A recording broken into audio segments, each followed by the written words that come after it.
I have been writing about passports for sale for a decade and a half. There is a world where this blue passport is not as valuable as it once was. I think we're already seeing that, but I think it could get a lot worse. Selling passports used to be dodgy. A group of consultants turned that business around and made it really kind of clean. Americans are the #1 clients of these citizenship brokers. Yeah. Other countries can close their borders to you at the drop of a pin. You're not as free as you think. Americans are starting to see their own country in a really different light from the way that they did 10 or 15 years ago, and thinking, I'm going to make a plan B. It's not fair that rich people can buy passports while poor people have to sit in detention camps. If you were going to advise somebody, what would you say are the top factors they should consider? If you don't do your research, it can backfire. I know you grew up in Switzerland, and it's kind of a fascinating place. I'm sure you agree. It's neutral, it's international. There's all these different parts, and people have different passports in different languages. But then it's got this dark underbelly that I kind of learned about recently. You know, you grew up hearing about Nazi gold and looted Jewish wealth, which apparently they still have. I think it's frozen, so they can't really do much about it. Okay. What does that mean? How is it frozen? Well, I can't give you a specific example from the Nazi era, but more recently, people like Muammar Gaddafi, other dictators who have been deposed, had lots of money kicking around in Swiss banks. And because these people are deemed objectionable, their accounts get frozen so that nobody can use the money, so that their heirs can't take the money. But then it's unclear where it's going to go, right? So it's kind of suspended in the vault, in the account, and nobody can spend it.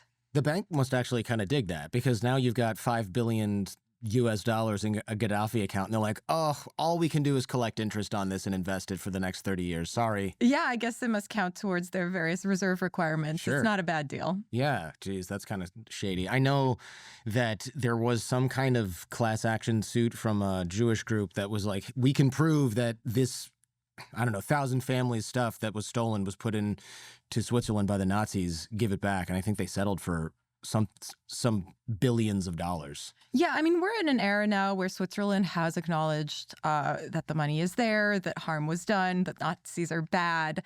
And so they have been paying out various lawsuits.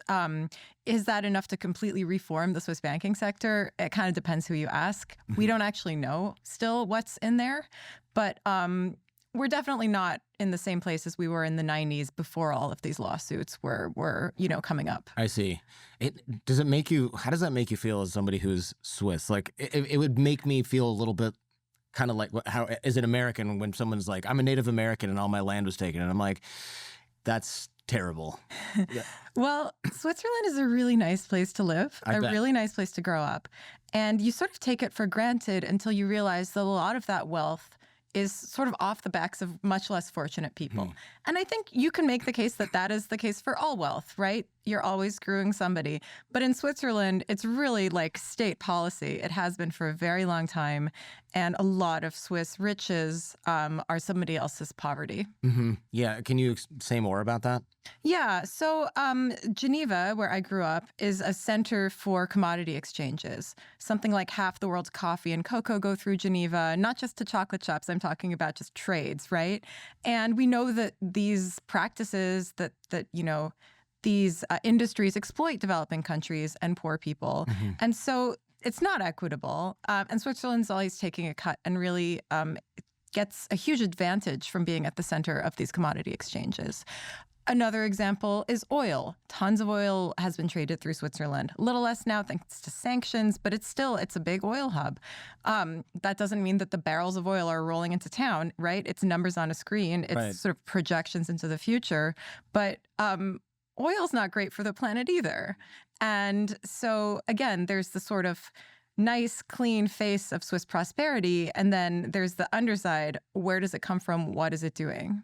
Yeah, it's fascinating how a country that is, I believe, landlocked has essentially is one of the largest ports for commodities in the whole world.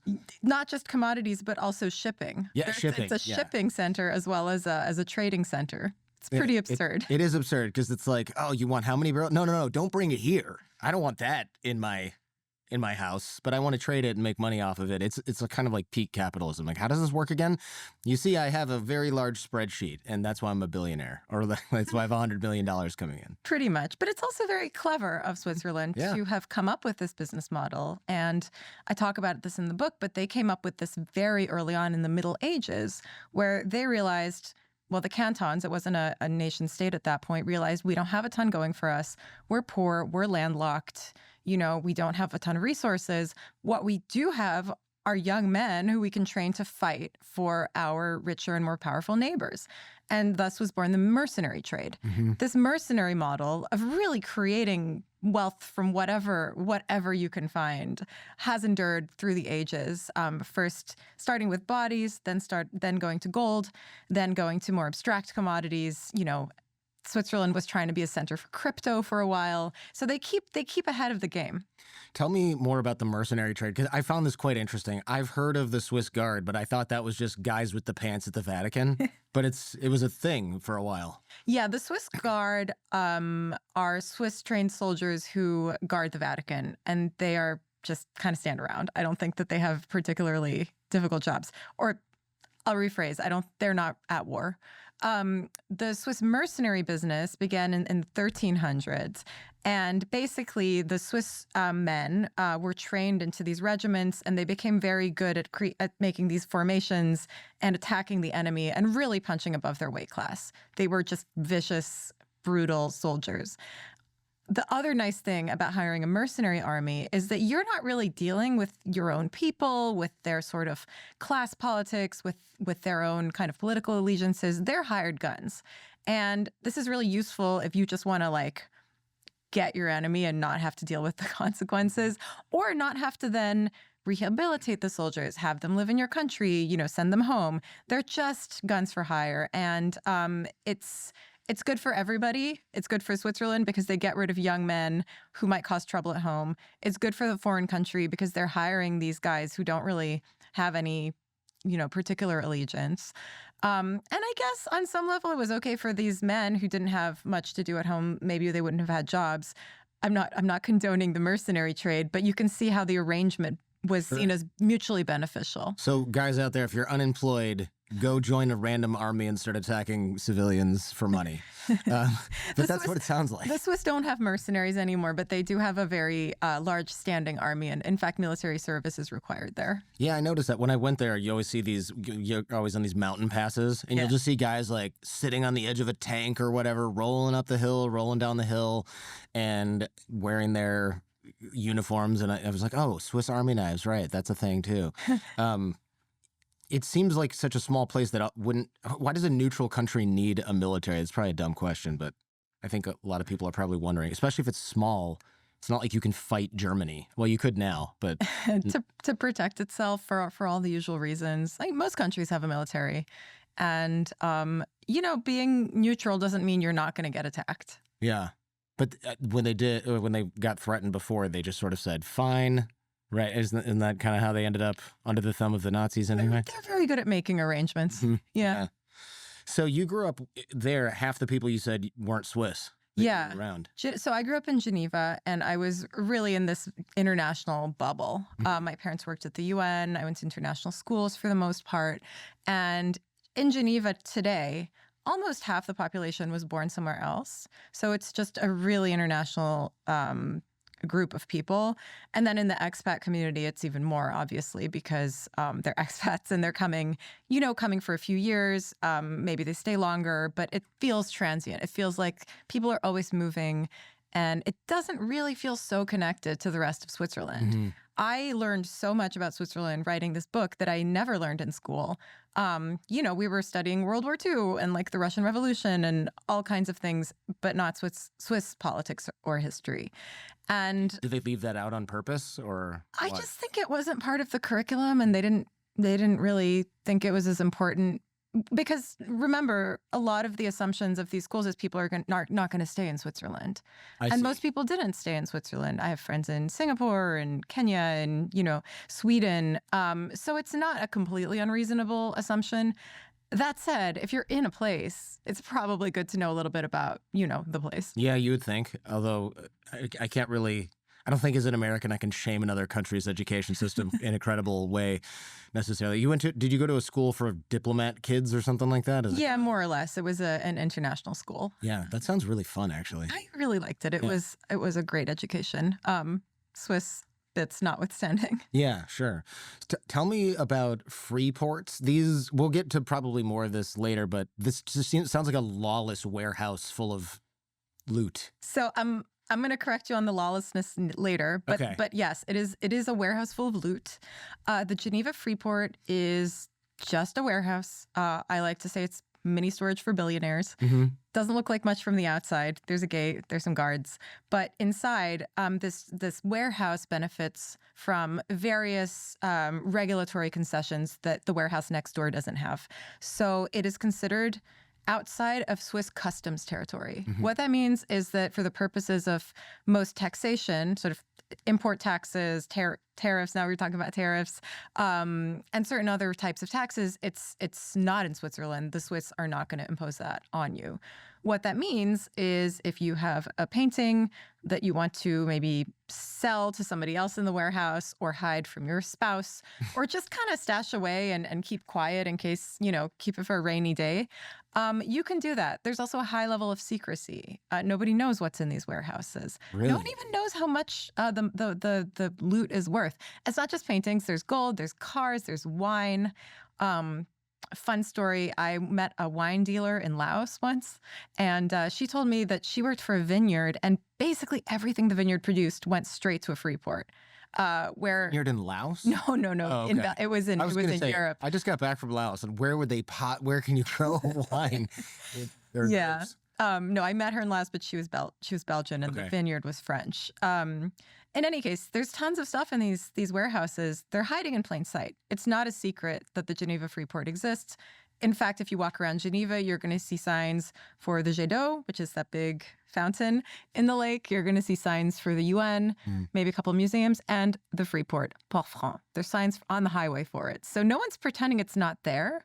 But interestingly enough, it was easier for me to go to Laos than it was to get into the Freeport. I never got in. They never let me in. Yeah. I mean, if you don't have a storage unit full of rare items, why would they let you in? I know. I'm too poor.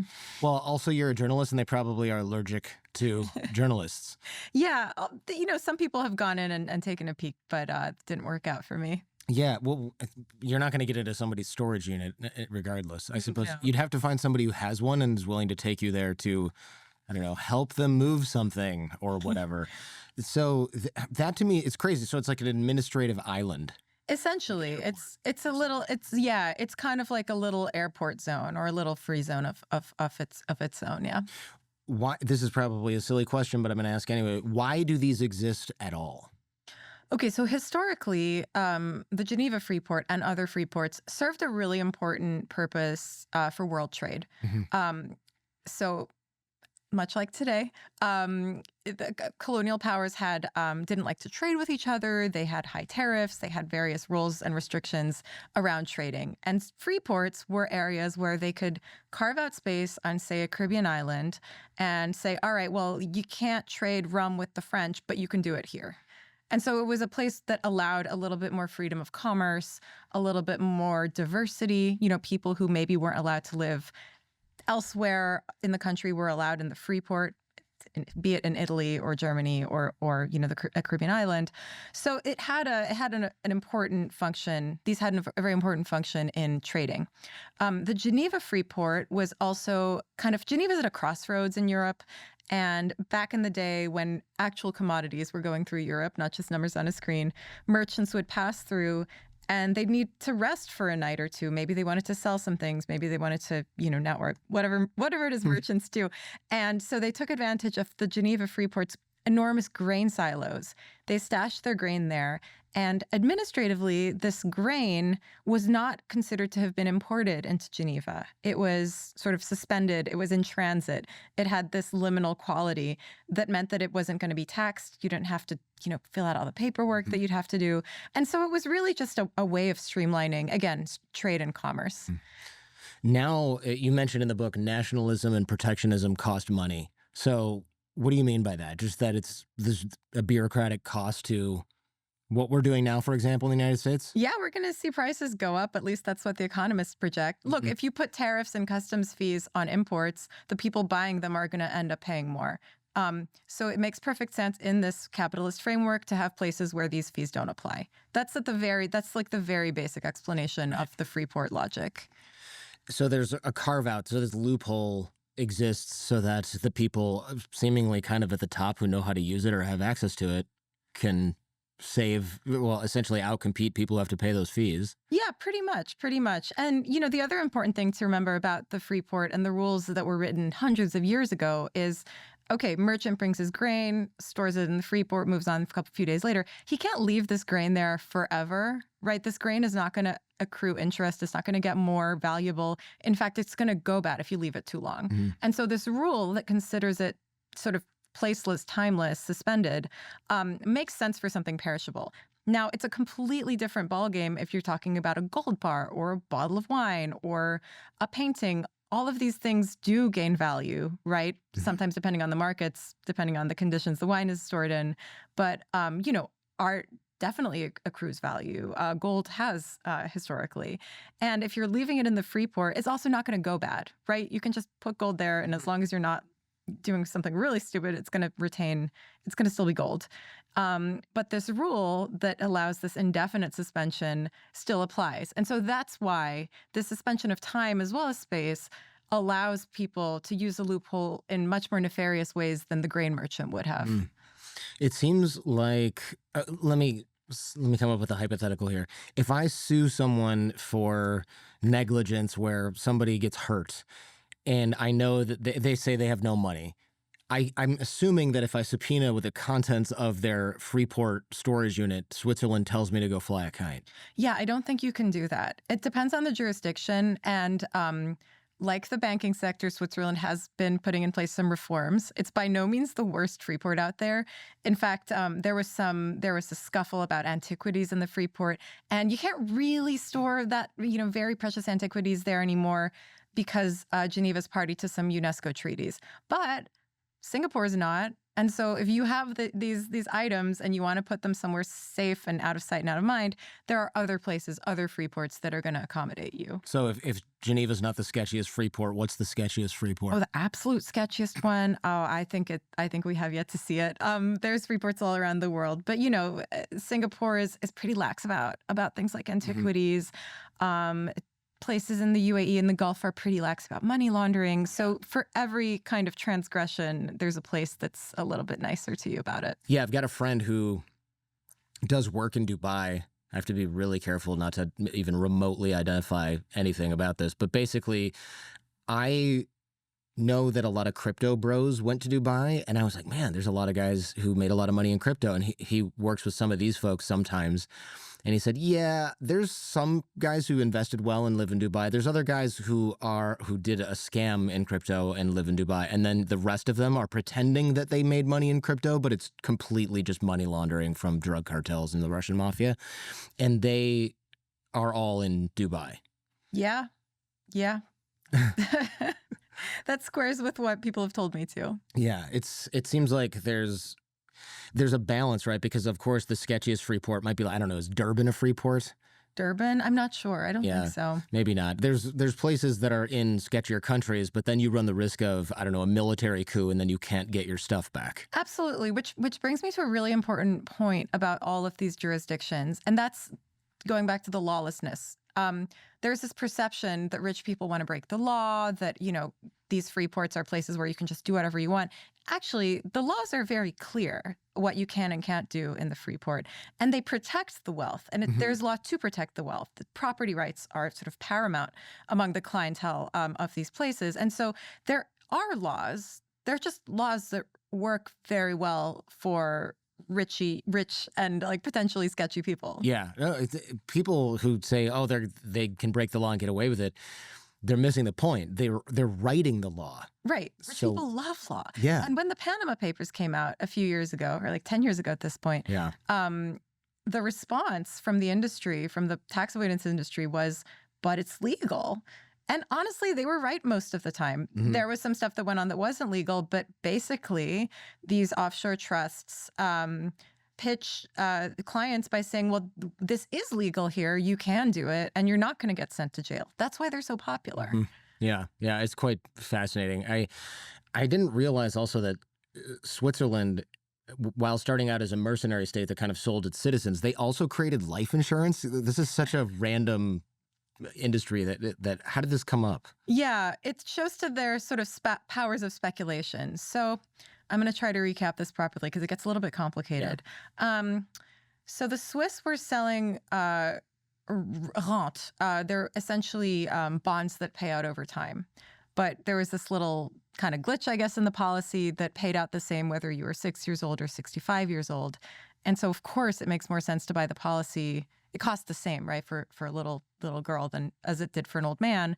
And so these bankers were like, wait, we're just going to buy a whole bunch of life insurance policies from these little girls that they found, very well-to-do little girls who'd just been vaccinated against some diseases. So their life expectancy just jumped overnight. And so these bonds were just these, again, this was a version of selling bodies of young men to fight abroad. Here they were insuring the bodies of little girls to speculate and then make a lot of money. Huh. Oh, I see. So they're like, they'll probably live for a while. They're vaccinated, they're women, they're wealthy. Totally. They're going to live twice as long as some dude who is outside all day. Exactly. And they paid the girls too. I mean, the girls got something out of it. But again, it's ingenious. It's very clever. Yeah, it's funny because they're commoditizing the rice and the grain, but they're also like, how do we commoditize our people? Well, we sell our men to fight in foreign wars. No, not that. That's so last year. What can we do now? Oh, we can make life insurance. It's really like I'm sensing a trend in Switzerland. There's a level of abstraction that the Swiss have been able to deal with that is quite forward thinking in that sense. Yeah, absolutely. Yeah, the Freeports, they remind me of Indiana Jones and the Lost Ark. Isn't that the last scene where they're shoving a box with the Ark into a row of other boxes to be forgotten forever? That's kind of what I imagine. Yeah, I'm sure that others have had that thought too. Yeah. Does this facilitate money laundering at all? Because you can hide something that's worth hundreds of thousands or even millions of dollars in a storage unit and no one's going to say it's there. Yeah, it can. It can. It's definitely one of the kind of spots that money launderers can turn to. Again, it depends on the Freeport. And just to give credit where it's due, I think that the Geneva Freeport has gotten quite strict about this sort of thing, mainly because they had so much bad press, right? It's like at this point, it sounds sketchier than it is. But the others, could be a little bit more relaxed. Sure. Yeah. Singapore kind of picked up where they left off from the look of it. Does the United States have anything like this? So the United States has something analogous that's very interesting in light of where we are today with the tariffs. So after the Great Depression, there were a bunch of tariff laws passed called the Smoot-Hawley tariffs. Now, Trump's tariffs are, I think, even higher than those, but that was just like a big slap in the face for world trade. And suddenly things were much more expensive to import. In an effort to keep the imports coming at least a little bit, to maybe stop the bleeding a little bit, a group of members of Congress passed a law allowing for the foreign trade zones to be established. FTZs are all around us now. There's a couple hundred in the States. And they're kind of like the Freeport in the sense that they are cordoned off space where different customs rules apply. They are used for warehousing sometimes, but mainly they're used for storage. Yeah, they are used for warehousing. They're also used for manufacturing. And they're a way to sort of import goods and hold them there and then either re-export them without paying the tariff, or you import them sometimes at a different tariff rate. I see. It gets a little in the weeds. They're not a silver bullet for the tariffs at all. Gotcha. But historically, they have kind of flourished in times of protectionism. What about Russia? Surely they have something like this. Russia was going to turn the whole city of Vladivostok into that would be a good Freeport. place for it. And when you asked what are the sketchy ones, people were like, oof, what's going to happen there? Yeah. It's pretty near North Korea, it's near China, heavens knows. I haven't been there. I don't really know too much about it. And I think that the plan to make a big scale Freeport didn't work out. They didn't pursue it. But that Russia has definitely been curious about this for Yeah. understandable reasons. They're under sanction all the time. Yeah, you would think that if you're under sanctions all the time, maybe they don't need it because the whole country is run by, I mean, since the whole country is sanctioned, it's like, you don't need a carve out in Vladivostok. We're just going to say that you can not pay tariffs on anything unless we decide we want to make you do it. Yeah. The other thing is the kind of archetypical Russian oligarch also has Cyprus passport, Malta passport, Swiss bank account. They've diversified. Right. And it's not as easy as it used to be for them to transact. But they know they have the right accountants and they know how to do things. Yeah, they have shell companies and there's a reason that they find, they'll say like, oh, this symphony conductor who knew Vladimir Putin growing up in this one town is somehow a billionaire. And it's like, well, he's a wallet for Putin. And until they can sort of prove that guy's not sanctioned, so they really don't even need to worry about this. He can just call that guy's accountant and say, wire me $100 million, and it happens anyways. Yeah, I think they'd prefer not to have the sanctions, to be fair. Yeah, for sure. But there's always every time you put up a wall, there's a way around it. Yeah. What about North Korea? I know they have special economic zones there because I've been offered to go to it. I declined. But I'd imagine they'd be all over this because they are desperate for cash and they have zero rule of law. There's no moral compunction around doing something like this in North Korea. Yeah, North Korea, the last I checked, and I'm not up to date on this, they were planning on creating some zones where you could own property and there would be more tourism. This would be a zone where tourists could come in a little bit more easily. And I think that the goal was to have them be outposts for trade with Russia and China. Mm-hmm. And then, maybe some propaganda, like people can come and check it out. I don't think that they've been as successful or, flourished necessarily. But that was the idea, that you could have a space in communist country where you could own some property. And that is actually probably directly in the footsteps of what China has done. So China has loads of these free zones, and it's worked really well for China because it allowed them to both maintain their communist regime and also open themselves up to foreign markets, to foreign companies, to exports, to a lot of manufacturing. So the Shenzhen is the most famous one, and that's a free zone. Yeah, that right next to Hong Kong, which had a different status for a while, as people probably know. There was something fascinating about Mauritius, essentially. This is a EPZ, like a processing zone. Tell us about these, because I find this kind of nerdily fascinating. I'm glad you think so. Yeah. Mauritius, and disclosure, I was not able to go to Mauritius. I would love to go to Mauritius. It looks awesome. Oh my actually. God, I would love to go. So after decolonization in the late 60s, early 70s, Mauritius was looking to be in really bad shape. Economists visited. They were like, this is going hell in a handbasket. Yeah. And Mauritius actually was able to turn things around pretty quickly. And the way that they did that, and it's kind of a long story involving a local shop owner and watch parts and pilots and smuggled watch parts. They managed to find a way to have goods made in Mauritius and then sent back abroad. It worked and when these goods were made in Mauritius, Mauritius was not taxing the companies that were making them. It wasn't taxing the imports and exports. They were really just saw it as like a job creation program and a way to bring capital to their country. It worked out really well for Mauritius for some pretty contingent reasons. There was a big Chinese population, Chinese business people on Mauritius, and Mauritius was a way for those companies to get around import restrictions, because there were restrictions for Chinese goods, but not Mauritian goods. And so by having the label sewn onto a shirt in Mauritius, you could get around that. Again, Right. it was a little dodgy, but Right. they were able to harness this sort of arbitraging, and actually create a bunch of these special economic zones that were factories. And they eventually were like, okay, we're going to turn the whole island into a tax-free zone. So that was successful. I think across the board, no one's really taking fault with this model for them.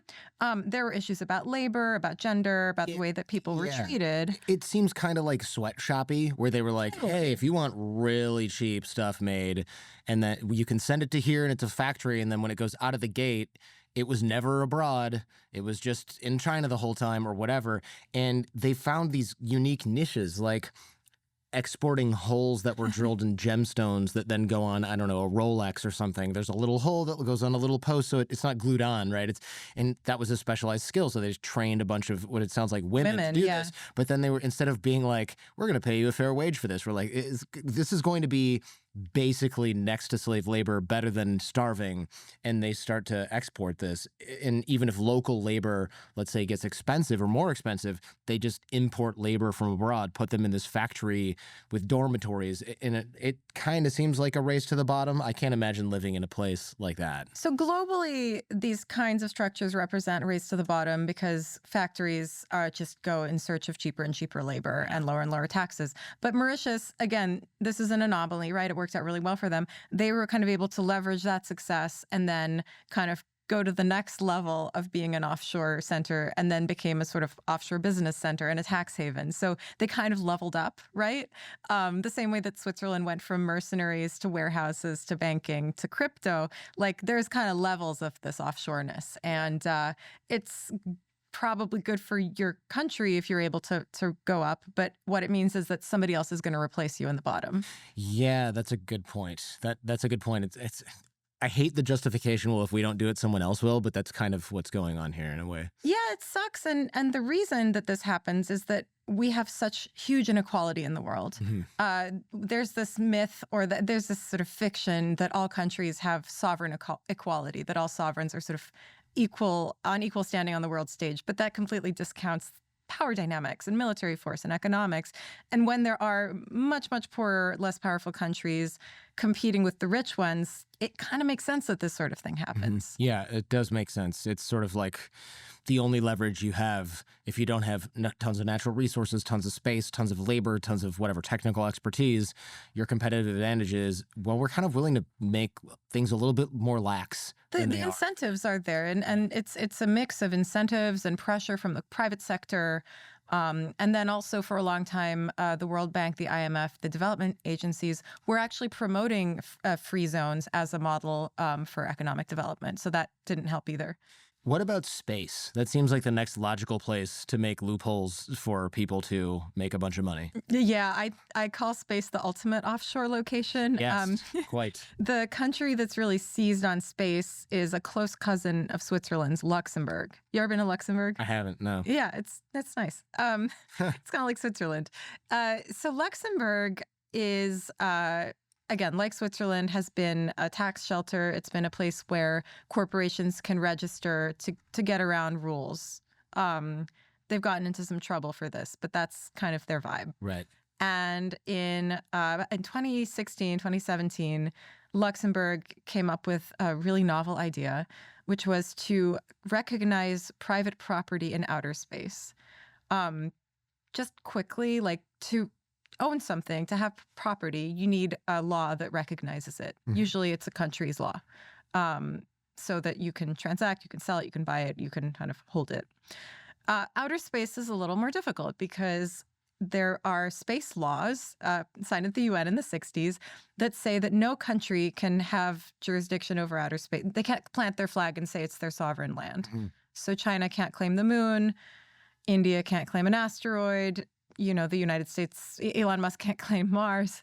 But what you can do... We'll see about that. Yeah. We'll see. But what's a little more ambiguous is whether the U.S. can recognize private property on Mars, thereby allowing Elon Musk to essentially own it, right? Okay. There's some ambiguity in the space law, which... Sure. Luxembourg fully exploited. They said, we're going to recognize this. We love property rights. We like to pass laws that rich people like. There were some consultants in the mix. There were some lobbyists from Silicon Valley.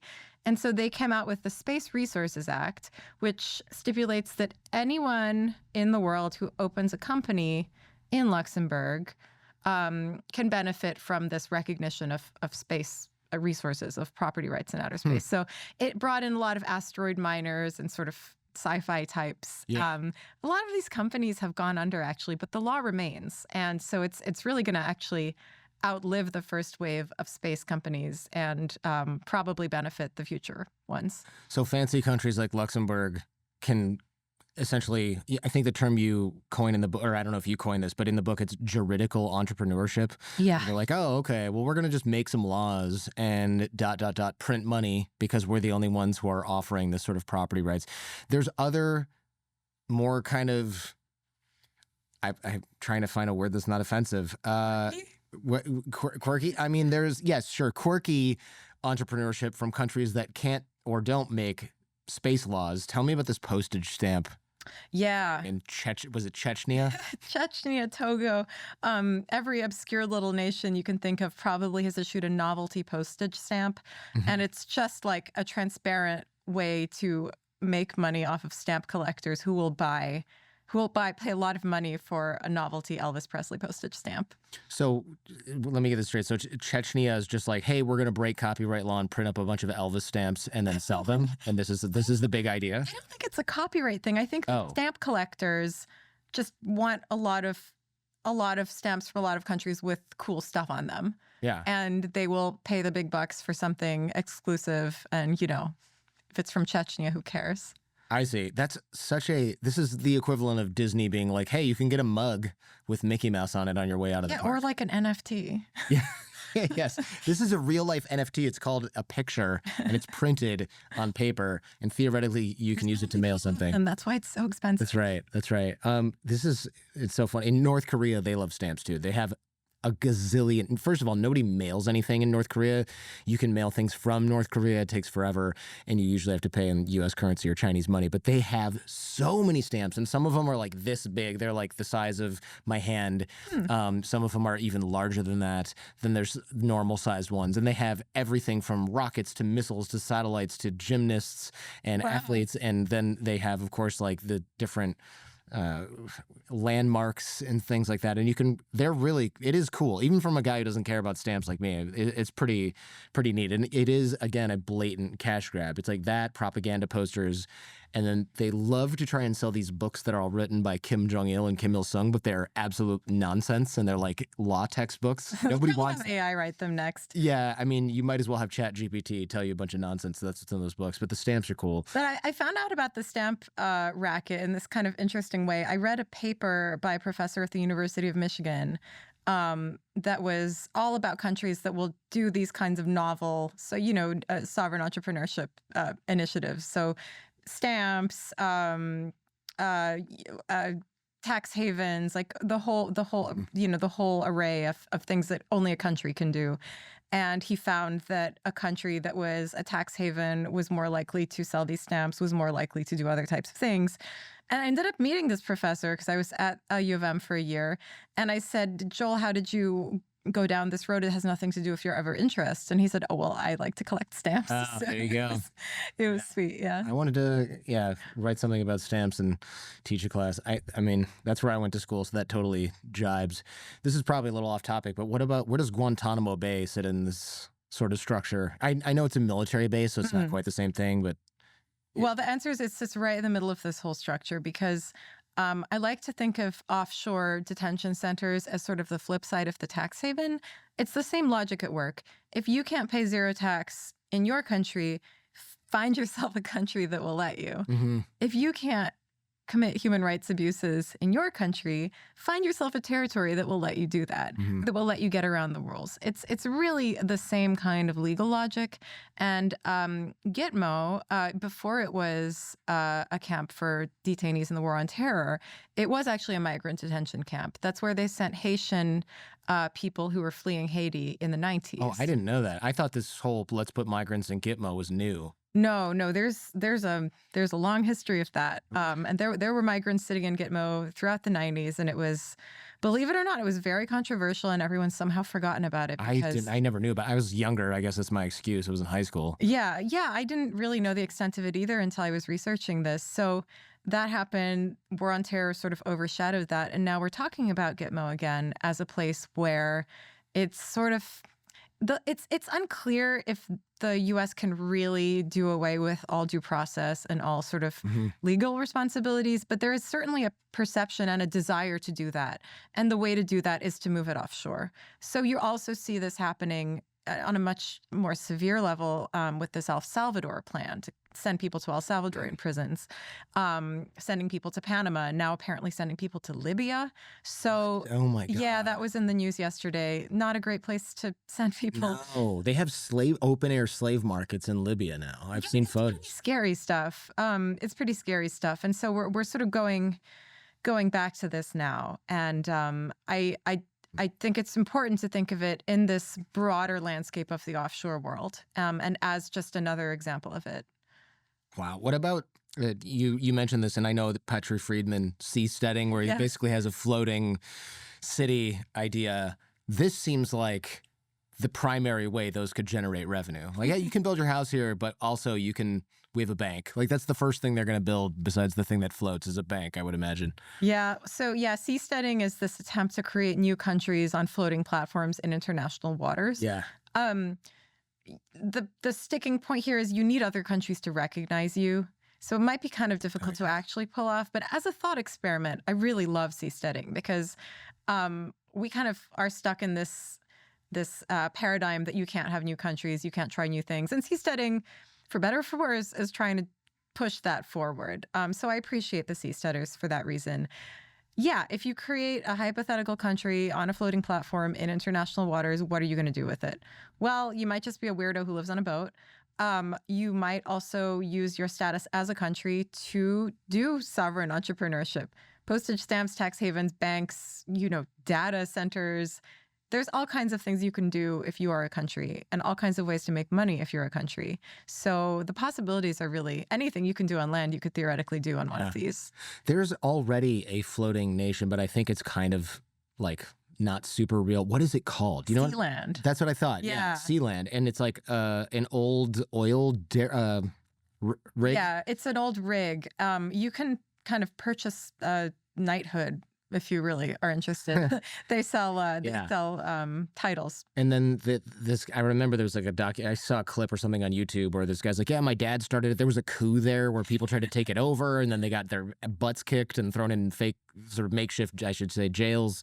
And then they have passports and stamps, and people live there, which sounds kind of horrible. The king and queen of Sealand, yeah, they lived there for a time. They tried also to create a sort of a data haven there with some American guys. It didn't last so long. It seemed like truly a miserable place to live. Yeah. Not fun. You're on the rusty oil rig in the middle of, where is it? I don't even know where it is. Near off the coast of England. Oh, gosh. Yeah, so you have winter, but you're in the ocean. Wet. Yeah. It's wet. And salty. And also, I just feel like that's one of those places. How often do they inspect the integrity of this place where you're I don't living? know that there's anyone there currently, but I could be wrong. Oof, I don't know. This whole thing kind of reminds me of these lawless zones in Cambodia and Laos where they have the scams in the call centers and they traffic people there, and it's basically a prison. I've covered this quite a bit. They're run by a lot of Chinese gangsters, essentially, and basically the pig butchering. Yeah. I've covered that quite a bit with the journalists who broke the story about like, hey, these places exist. Yeah, and nobody cared, and people didn't even believe them until they started getting videos and photos and rescuing people who were there, and then were like, yeah, I came for a job, and I ended up in a call center where they tase you. Those are also mostly, I think, special economic zones, right? Which allows the state to sort of deflect when they wouldn't otherwise maybe not be able to. Also, though, it's responsible for something like 50% of the GDP of Cambodia. Yeah. So it's like they're not going to do anything about it. It's the biggest industry there. I'd love to discuss the passports and citizenship for sale. This is fascinating to me. I've always wanted another passport because I loved being able to travel through Europe and everything. And also, at first it was kind of a novelty thing, and now I'm kind of like, there is a world where this blue passport is not as valuable as it once was. I think we're already seeing that, but I think it could get a lot worse. Oh, Jordan, you're not alone. I have been writing about citizenship by investment, as it's known, passports for sale, for almost a decade and a half. I wrote my first article about it in 2012. And it has changed, the landscape has changed dramatically. So selling passports used to be this kind of like back page of the Economist, next to the sex worker ads. Like, it was dodgy. It was like a James Bond villain thing.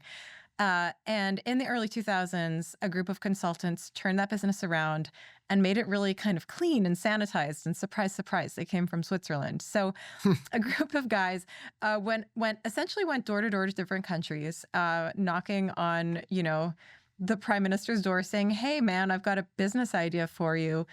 How'd you like to make some money by selling your citizenship?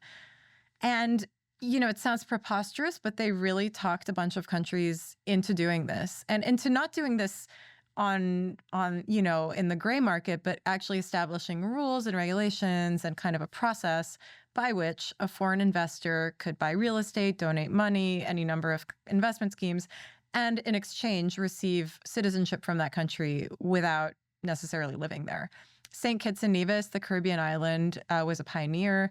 Malta jumped on board, Antigua, Dominica, you name it. There's a bunch of countries now that do this.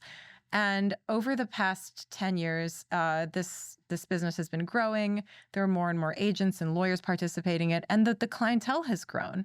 And to get back to your point, when I started writing about this, it was virtually unheard of for Americans to try to buy a second passport.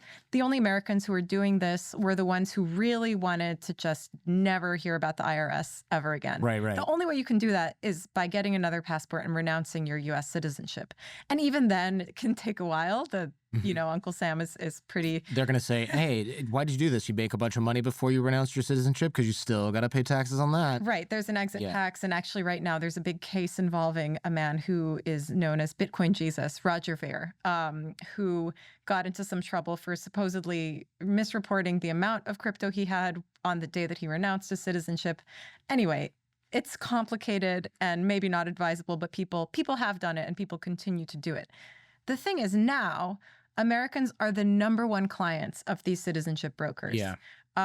They outnumber the other top four, by a lot. What are the other top four? I think Russia? It used to be Russia. It's a little trickier with sanctions. I think it was UK, China, Pakistan. That makes sense. It changes, but like a lot of the time it's either people with a lot of money or people with a really shitty passport. And so now it's Americans. What does that mean? I have sort of two readings of this. The first is that COVID made Americans realize that the blue passport is not a sure thing. Other countries can close their borders to you at the drop of a pin, and you won't be able to go on vacation. You won't be able to visit grandma. You're not going to be free. You're not as free as you think. Mm-hmm. And so this attempt to kind of buy a little more freedom, buy a sort of insurance policy makes a lot of sense in that context. The other thing that's happened, obviously, is the election of Donald Trump. Yeah. And I think that Americans are starting to see their own country in a really different light from the way that they did 10 or 15 years ago, and thinking, well, I don't know that this is a place with a future. So I'm going to make a plan B. Yeah, essentially you're buying citizenship. I know it's by investment, but I've got friends who are government adjacent in Malta, and they were kind of like, hey, if you're interested in this, I can help you cut the line or whatever, because it takes a while and sometimes you have to live there. And they're like, oh, you can use my address, whatever. And things like that become easier. What are your feelings on this, actually? Because you've done so much research on it. Surely you have thought about the ethical considerations and whether it's ethical at all. For sure. So it's not fair. I think it's crazy to say, oh, this is fair, that rich people can buy passports while poor people have to sit in detention camps and get deported. And, that sucks. It's really see. So unfair. the difference between me and somebody who's in a detention camp is I bought a passport for Malta, so now I can live in a luxury apartment and they have to live in a refugee camp. Look at what's happening here. Donald Trump was to sell gold cards for $5 million Right. and deport, everybody else. Right. It's not just Malta. It's happening in our backyards. Although the gold card is TBD. It's unclear how that's really going to work. Does it exist, actually? Is it real? It exists in Donald Trump's mind. It exists in the sort of public statements, but I don't know anyone who has applied for or even tried to apply for one. Right. It's just talk for now. Okay. These things take time. Knowing them, they'll probably find a way to get it through. But so morally unfair, unjust, you name it.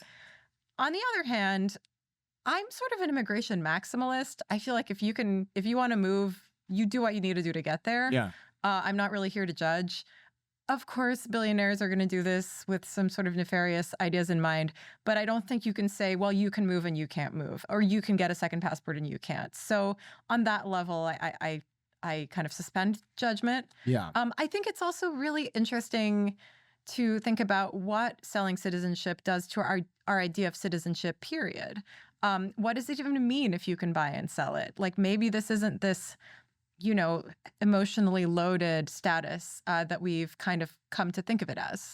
Yeah, I noticed that countries that seem to have, and this is, you can tell me if I'm just cherry picking, countries like America, you'd think we would be the kind of the first in line to sell citizenship because it doesn't really matter where you're from, what color you are. In many ways, we aren't like, well, you're not American, you don't look American. That's not a thing people even say unless they're talking about whether you're wearing jeans or something, right? But Japanese, for example, Switzerland, I know it's basically next to impossible to get citizenship in these places. It's really, really hard. It takes a lot of time. And sometimes it's not even, I think in Japan, it's like impossible. you can be like a third generation half Japanese person and they're like, well, sorry, your dad was from Germany, so you're still German. Yeah. And it's like, okay. I mean, it's really, really difficult to do that. I think if I looked this up a while ago because I was like, oh, what second passports am I eligible for? And I thought I was Austrian growing up. And it turns out that my family just doesn't know what Austria-Hungary is. It's not Austria. That's too bad. I know. I was really bummed. That was a good one. I applied and the lawyer in Austria was like, so how do you know you're from Austria? And I was like, well, look, my great-grandfather has this. And he's like, my man, this is an Austro-Hungarian document. The Austria-Hungary was like just this mish of countries. You're not Austrian. So then I hired a genealogist to look up my family. And he's like, here's what you qualify for. Israel, because you're Jewish. Ukraine, not super recommended right now. Or you could probably get a Russian passport, but again, for various reasons.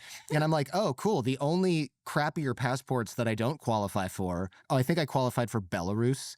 I think the only one that's worse that of course I don't qualify for would be something like North Korea. Like you can't kind of get worse other than certain African countries. Yeah, Afghanistan. Yeah. That's pretty bad. It was a pretty bad selection. And usually when you buy another passport, it's to like get a better one, not a worse one. Right, not to get drafted into the Ukrainian army or thrown into the Russian army. The Russian army, yes. So, and I was like, oh, okay, Israel's my best bet. And they're like, well, also, I don't know if you read the news, but there's a war there too. I'm too old to be drafted into the IDF, for example. But also, Israel, it's kind of like, and I'm not making, I'm going to get so many emails about this, but getting an Israeli passport now would be kind of like 1990. And you're like, I should get my South African passport.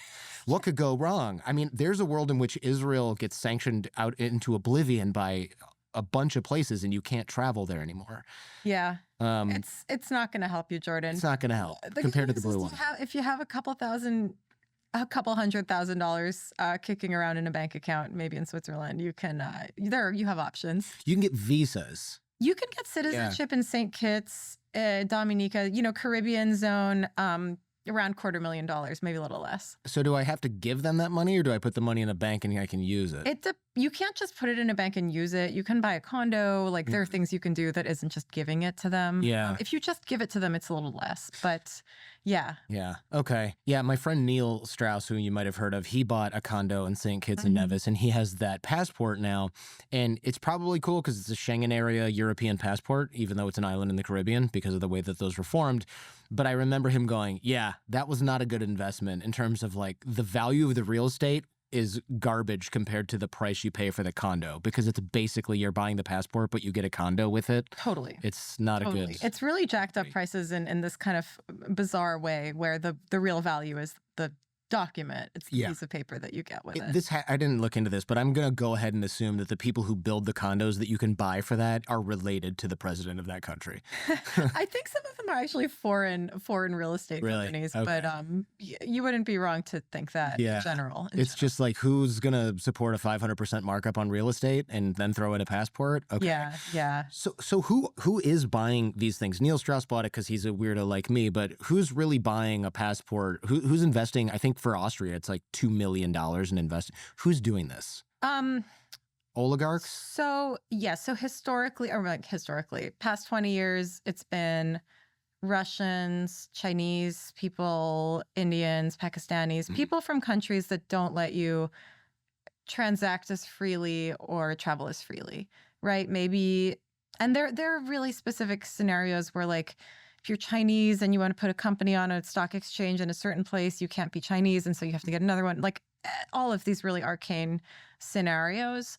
Um, there were some Americans, right, for this Mhm. kind of anti-tax reasons.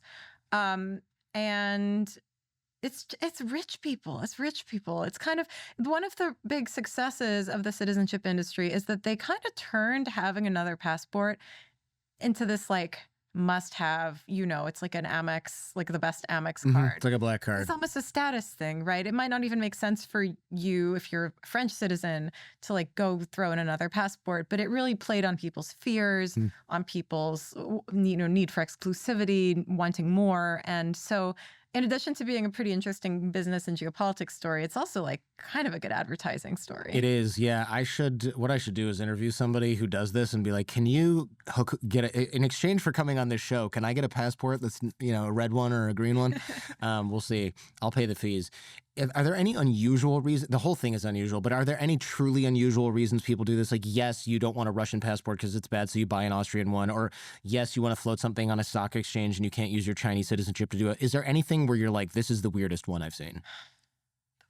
Well, the weirdest one I've seen isn't individuals going to buy one, but I'll tell you the story. So, just as this passport market was becoming more established and kind of sanitized and clean and run by Swiss people, the United Arab Emirates decided that it was going to deal with the problem of statelessness.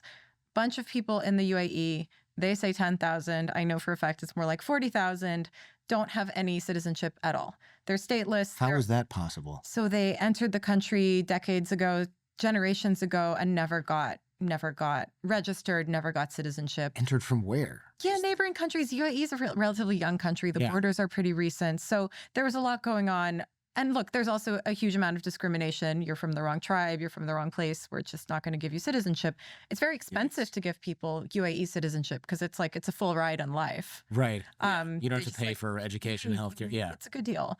So, they don't want to give people Emirati citizenship, but they do want to give them something so that the UN gets off their case about all these stateless people. hmm And what they do is that they strike a deal with a truly obscure country that I had not heard of until reporting on this, the Comoro Islands, former French colony, independent since the 60s, best known for having coup d'etat often, very often. I thought you were going to say scuba diving. Yeah. They wish. It's beautiful. I went there and it was spectacular. But yeah, they have been unable for various reasons to really develop their tourism sector. And when the UAE Who's will do that? Military takeovers tend to do that. when the UAE approached them via this intermediary, this guy Bashar Kiwan, to propose this business deal, they were like, sure. And so on paper, the deal was they're going to document 5,000 stateless families in exchange for $200 million. I think dollars or euros. This was 20 years ago. 10 or 15 years ago. And so the deal went through. It ended up being more than that much money and more than that many passports. Someone actually leaked me the list of every passport printed. And it was like 40,000 people, babies, grandmas, they really did it. Like they documented most of their stateless population. But those people still live in the UAE. They're just foreign residents that overnight they just become citizens of a country they maybe have never heard of. It's pretty weird. Wow. And I'm going to guess that passport is genuinely terrible if they're giving it away and buying it in Groupon style. It's a junk bond of passport. Yeah. However, what I later learned from some people who'd received the passport and then were unable to get it renewed is that a passport is better than no passport. And so they got these passports. Then there was some problems getting them renewed. The deal was off and then it was back on again. A lot of internal politics. And people realized, okay, actually, I came to depend on this to get my driver's license, to send my kids to school. And so it ended up being useful. I'm not saying this is good. Right. It's not the way to solve statelessness, but it did have a use. I was really concerned that this would lead to mass deportations because when you're a foreign citizen, you can be deported very easily, especially in an authoritarian place like UAE. That happened to one dude who was an activist, and he was sent around the world in this sort of really crazy series of events. He was detained, told he had to leave, given the choice between going to like Yemen or like a bunch of places and Thailand. God, I hope he picked Thailand. And he picked Thailand. He was like, sure, I'll go to Bangkok. Yemen is not, yeah. Maybe Yemen wasn't on that list, but it was a bunch of places that were quite unstable / at war, and Thailand. So these are the places you can go without a visa, or without too many procedural things. So he went to Thailand, then he met with some UN people and got resettled ultimately in Canada, and it worked out. Oh. But you could see this happening at scale, Sure. right? Just mass deportations with no accountability. That hasn't happened yet.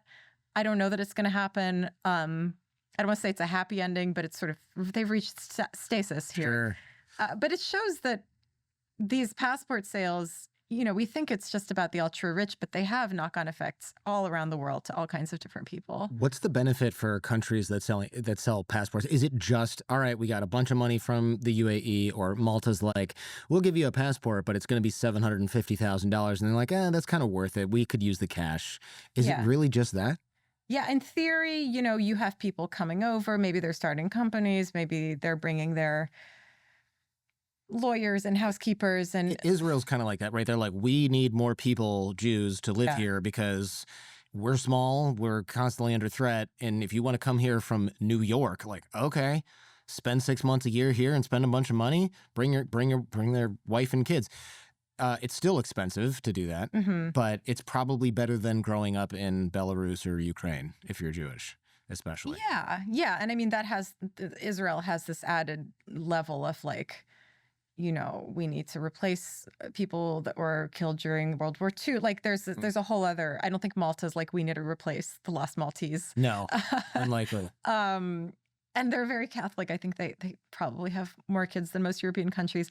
Anyway, yeah, it's all about the money. It's all about, in some form or another, whether it's direct or whether it's via, starting a company or parking your yacht and hiring a sea captain. Like it's money. What are the main risks people should think about if they're thinking, oh, I'm going to buy a passport. I'm going to get a passport. I've got 200 grand kicking around. I'm going to get a Caribbean passport. What's the big deal? Well, find out what your responsibilities are as a citizen. Yeah. You mentioned the draft. That, it's not nothing. Like, I don't think that a Caribbean nation is necessarily going to go to war, but like read the fine print, find out what you're that doesn't signing mean up they for. Mandate civil service and then you've got to go. I mean, it would still be a pain to. I can see a situation where I'm like, oh, that would be cool. And I grab that passport and then your kid grows up and they're like, hey, we have mandatory civil service for 2 years. You got to work in a hospital. And it's like, oh, well, we're never going to go back there. Oh, actually, we have this agreement with the whole European Schengen area that you can't do that until you have this stamp in your passport. So I'm like, hey, Jaden, I got bad news for you. This is my son. He's 5. I got bad news for you. You got to go work in a hospital in Dominica for 2 years instead of going to college, because otherwise you can never go to Europe or the Caribbean ever again. And there's going to be a warrant out for your arrest. Yeah. Something like that. I mean, I've never heard of someone getting drafted after buying a passport, but I do know of people who don't naturalize in countries they're eligible for because they don't want to get drafted or because it's too dicey. Yeah. So yeah, that's a theoretical possibility. The other thing is if you're buying a passport, you can't count on your visa-free access to, say, Schengen area sticking around forever, because these agreements are functions of diplomacy and geopolitics and things that happen in the world, and like who knows, right? So there are no guarantees in life, and buying a passport is maybe a hedge, but it's not a guarantee. Yeah, I wonder how common is it for people who buy citizenship? What's the likelihood they're doing it for illegal or sketchy purposes? Oh, I couldn't say.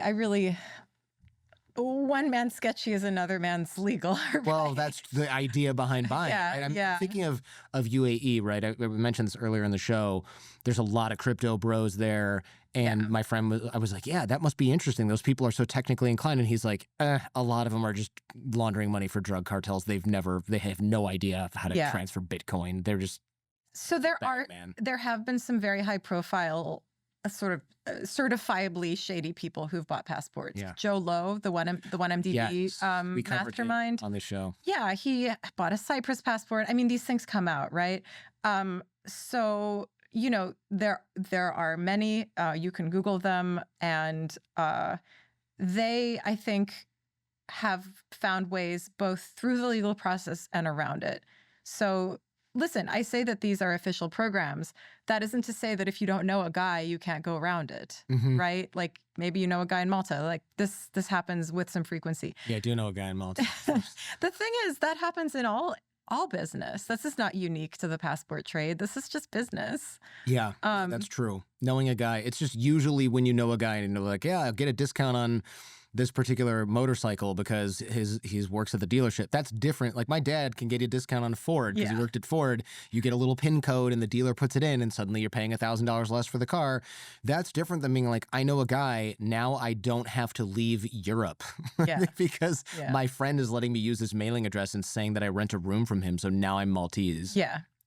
And also I cut a check for $500,000 or whatever it is. So interesting on that point, Malta has recently gotten into some trouble because when it started selling passports, the European Union hated it. They were pissed. And they were trying to stop them and it didn't work. And they essentially dragged them to court at the European Court of Justice. And the judgment came out a couple of weeks ago. And the judge said, Malta, like, you can't do this. Your people, your Maltese investor citizens have to have a more genuine link to Malta. So you can't just have your friend's address. You can't just join a golf club. You can't just have a gym membership and say you live here. You have to really live here. He did warn me about this. He was like, now's the time, because this is about a year ago. Yeah. Now's the time, man, because I know they're having some trouble with this. He's like, if you want it, like, I'll get you the forms. So they're cracking down on that. I think there will still be ways for people to acquire it. You just have to actually move there for some time. Yeah, he said, like, worst case scenario, you have to live here. But there's ways around that too, because of course, when you're in the Schengen area, they say, oh yeah, you're supposed to stay in Malta. Well, who's checking me when I leave? Right. Oh, well, they might see that you flew out of Germany. Well, not if I charter a jet. Right. I fly, well, that's too expensive. Not really, because I don't have to fly to the United States. I just have to fly outside of the Schengen area, book a flight from that country and go. Yeah, I mean, it is interesting in the sense that the European rules are undermining European rules, right? Like, it's hard to hold these things accountable when you have free movement, which is good. I think free movement is a wonderful thing. So we'll see how that transpires. I think that there are some legal minds scheming behind the scenes trying to find solutions. You must have multiple passports, I assume. I have 4. I have Swiss because I lived there forever. Canadian because I was born there, Iranian because my parents were born there, and it's actually really hard to get rid of. Wait, okay, we'll talk about that. What's the other American. one? American. Okay. Became American 2 years ago. Why is an Iranian citizenship hard to get rid of? I assume that's your least useful passport. I think it would be useful if I traveled to the Middle East more, but I don't, and I don't speak Farsi. So to get rid of it, you have to go in person, fill out forms. I don't know the language. Would not recommend. Also, I don't know that if I don't have particularly strong feelings about my Iranian citizenship, and so I might as well keep it, right? Sure, yeah. There's a whole subreddit for this. It's called passport porn, where people, have you seen this? Yeah. It's like, here's mine, and it's like, whoa, how come you have Armenian and Iran? Okay, I understand that, but then Belgian and Australia, and then people tell their story of like how they grew up here, and then here, and their parents are diplomats from here. I love that. Or you'll see somebody who has like North Korea and South Korea, and you're like, okay, this is a defector. But then they have a Canadian one, and you're like, oh, okay, where do you live now? Toronto. It's really interesting because the people's stories are told in passports, and it's just like a photo of them sitting on the table. Yeah. And yeah, I do love it as well. And it makes me feel very, what's the word? Is it provincial? Where I'm like, I just have this American one. It's a good one, but like, yeah. I don't have the rainbow passport going. You got to work on your stack. I got to work. Yeah, I got to work on my stack. And again, the only ones I qualify for are ones that will get you killed in 2025. Israel, Ukraine, and Russia. I mean, I guess if I wanted to drop serious bank, I could become Austrian. I have to invest. I think it is $2 million in. You have to invest, and you also have to convince them that you're special. So I don't know. Maybe and this podcast won't do it. Yeah, come on. I'll get one of those. Name a single Austrian podcast. I'm sure they exist. Yeah, you're right. That actually is my best bet. Is that here it's called like a special talent visa, and it's like, oh, I'm a really good Olympic gymnast. Okay, fine, you can settle here. Or piano player. This is kind of. I was on one of those extraordinary alien visas. Yeah, really. Yeah. How does for being a journalist essentially? For being a writer, yeah. You have to send them like a phone book full of your achievements and recommendation letters. It's pretty involved, but yikes. Yeah. Yeah, I prefer the cut a check method, but then those passports are not as advanced. I should say not advanced. What's the word? Those passports are not as widely accepted. if you were going to advise somebody who's considering buying a second passport, hypothetically, what would you say are the top factors they should consider before making the leap? Asking for a friend, of course, a friend who doesn't exist. Okay, things you should consider when buying a second passport.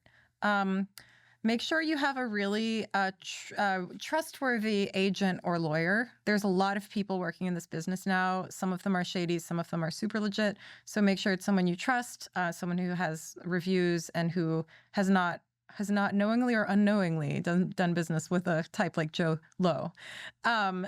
So that's ethical, right? But is there a legal reason for that? Because can you get if I go through that agent, maybe I get revoked in 5 years because they're like, he went to this guy. I think the risk is that if you're using an agent who gets things done fast because he knows a guy, like, you don't know if that guy is going to end up working on your case and if that's going to end up coming back to you. I see. Right. So just do it by the book. There are ways to do it by the book. And, insofar that you do it, you should probably do it by the book and find someone who's pretty conservative in that sense. Because it's really not that's a lot of money. Yeah. The second thing to keep in mind is pick your country wisely, right? Make sure you're not going to get drafted. If you are worried about things like expropriations or your house being seized or, coups, look into that. Make sure it's a stable jurisdiction. Jordan, you could probably buy a Comoro Island passport. I could. I don't know that that's something that you want to do. No. Or that it would help you, right? Depends on the cost. I would get it for the stack, but if it's just affordable. But yeah, for travel purposes, it's unlikely I would use something like that. Yeah, and find out what this passport will get you. If it's marginally better than what you can have now, you can just get visas. It's not so hard to get a visa if you have a U.S. passport. And then make sure that getting another passport isn't going to jeopardize the one you already have. Some countries don't allow dual citizenship. Hungary is talking about ending it at this point. These things evolve, citizenship laws evolve. So make sure you're not accidentally screwing yourself by getting another passport. The idea is to improve your life and freedom, not to decrease it. And if you don't do your research, it can backfire. Why do countries not allow dual citizenship? Oh, nationalism and yeah. That was the other thing, right? In Ukraine, not only would I have the Ukrainian passport, they require you to renounce your U.S. passport. Yeah. And that just seems like a really bad deal. Yeah. In 2025. I know Jewish people have more options for this. My producer, Gabriel, he's moving to Portugal. And part of the reason is because his family was there in 1405 or whatever, probably a little later. But then they left due to the Spanish Inquisition and went to Mexico and then the United States. So he basically just sent in a metric ton of forms. And they're like, oh, okay. You come here and do some other stuff, maybe learn some Portuguese, but your passport is being processed. It's going to take, 3 years or however long because they've got to stack 10 miles high. Yeah. But he can basically become a Portuguese citizen. Yeah, my friend did that.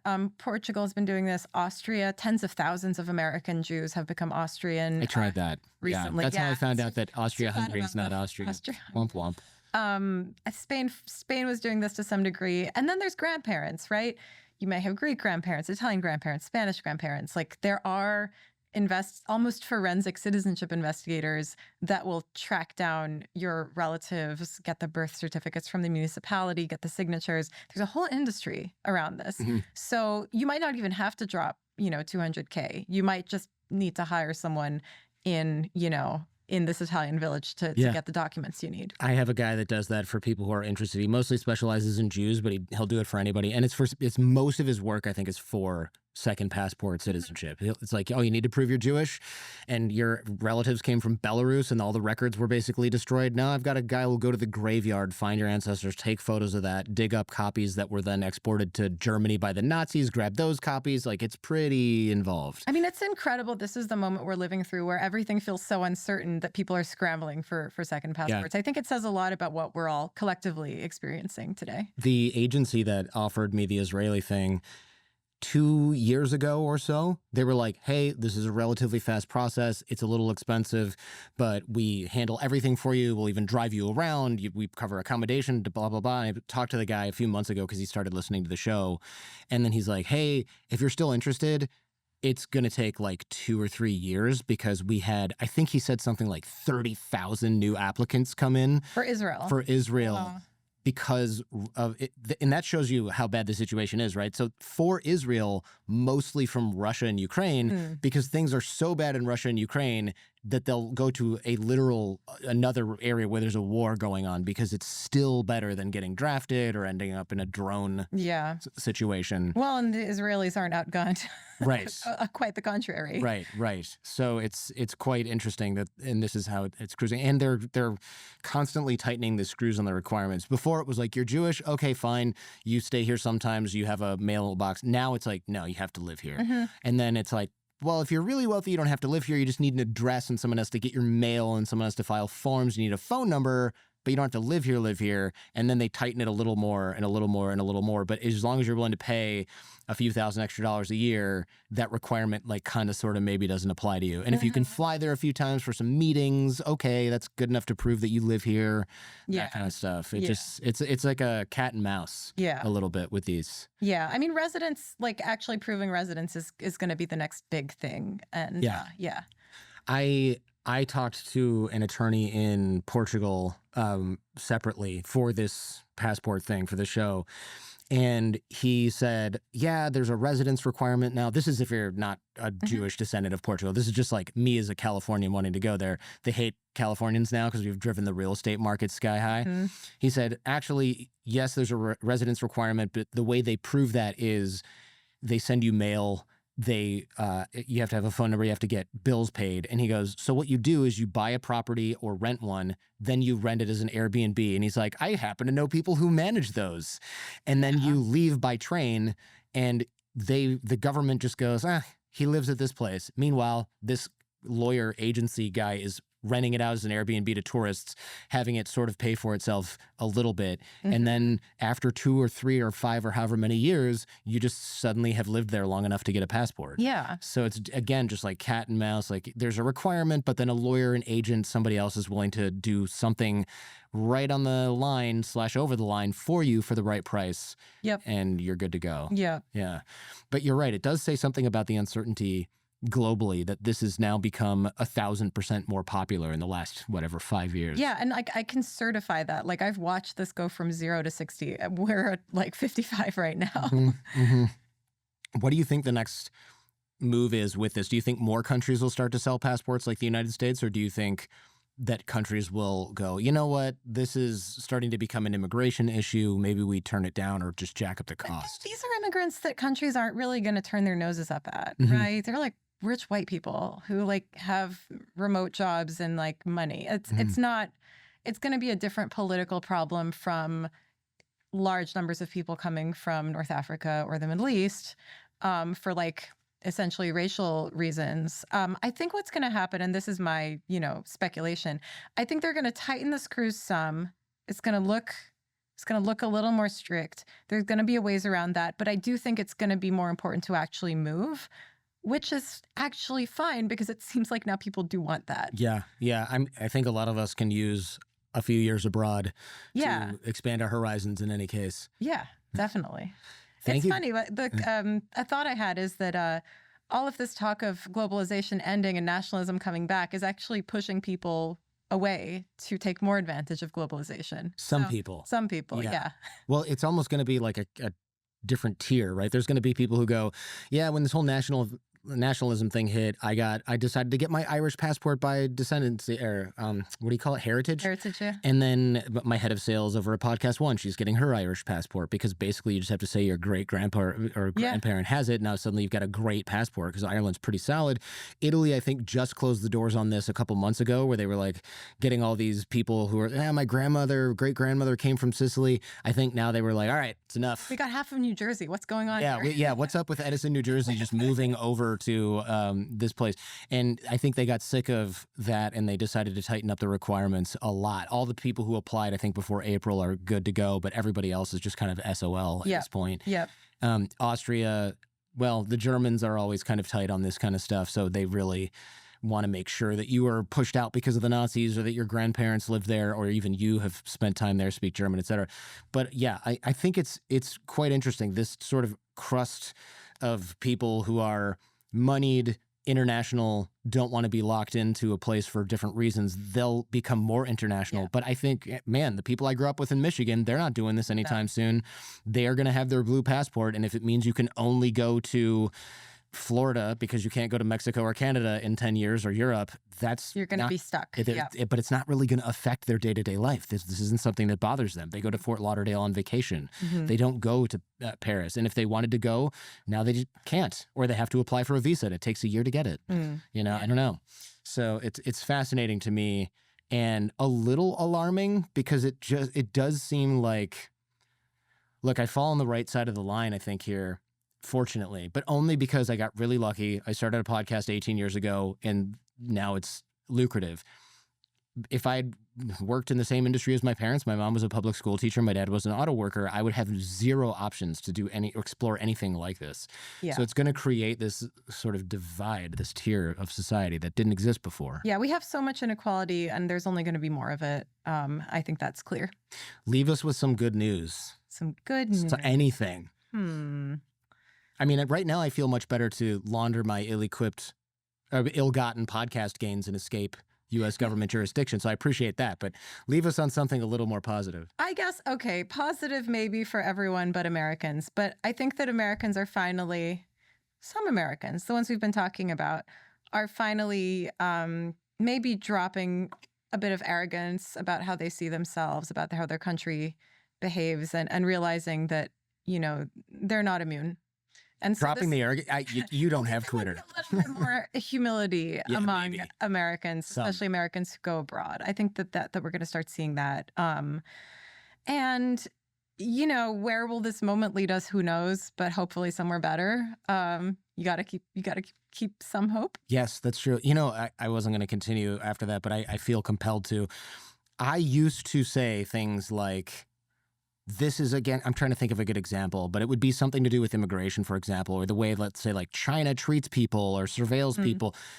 Every 5 to 10 years or so, I lose a little slice of the pie of my ability to do that, right? It was like before 2001 or Patriot Act stuff, I could say, this surveillance is absolutely ridiculous. We don't do this. Look at how you live compared to how we, and now I'm like, oh, Patriot Act, 9/11 stuff, NSA, Edward Snowden disclosures, yikes. Okay, I don't really have a leg to stand on there. And then it was like, well, look, we accept immigrants, we incorporate them into society, and look at the way this country treats immigrants and doesn't incorporate them into society, and they're second-class citizens. And now I'm like, oh, we're deporting people with no due process to a prison complex in El Salvador that doesn't let people outside and puts them together like cattle. Maybe I'll shut my pie hole on this one too. So I feel when governments do something really egregious, it can go in one of two ways. It can normalize the really egregious behavior, or it can make the world realize how egregious it is.